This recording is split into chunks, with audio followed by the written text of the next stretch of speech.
Главная тема, которая меня интересует, это как большая история, огромные исторические события влияют на судьбы обычных людей.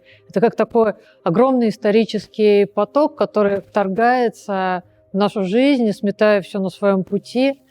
И, конечно, тут имеет значение, что я родилась в России, а если сказать точнее, в Советском Союзе. И хотя я еще не пожилой человек, уже пережила строение утопического государства, потом увидела, когда была подростком, как это государство разрушилось на моих глазах. Потом был период под названием «Лихие 90-е», полный хаос. Потом период демократии, и сейчас опять полузакрытая страна и настоящая диктатура.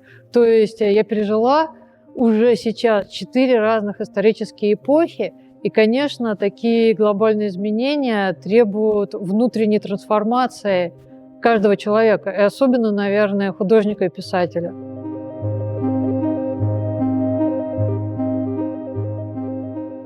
Я родилась в семье художника и рисую с самого раннего детства. И вот мои детские и подростковые рисунки по своей форме похожи на мои последние работы. Это тоже были символические композиции.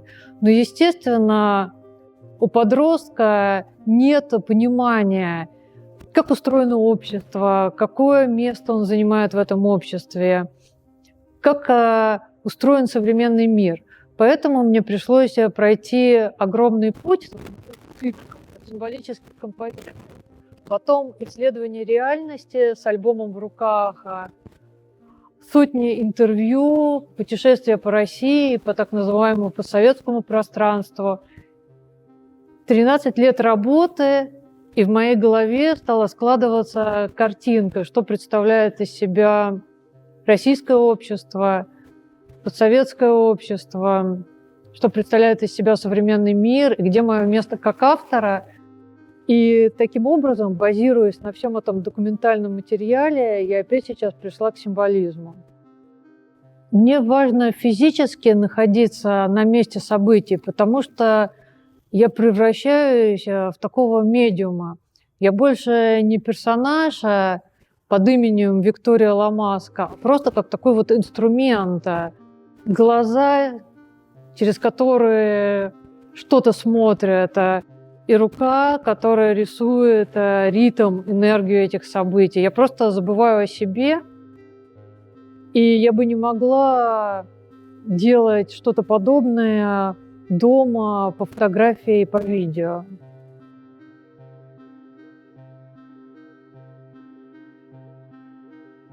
Правозащитная организация «Центр содействия реформе уголовного правосудия» однажды пригласила меня провести бесплатные уроки рисования в детских колониях.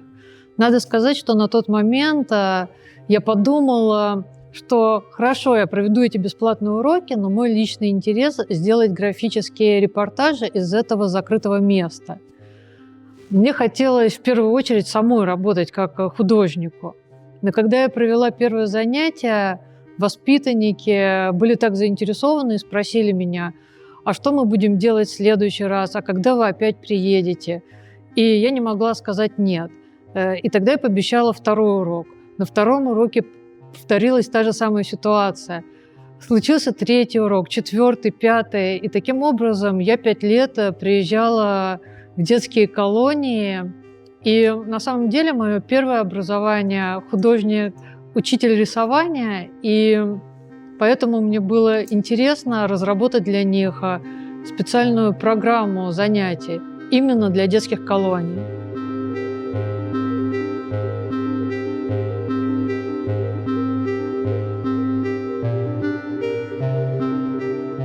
В проекте «Урок рисования», который был здесь показан, и теперь в коллекции Рейна София, я собрала самые лучшие работы с разных уроков, которые проводила на протяжении 5 лет.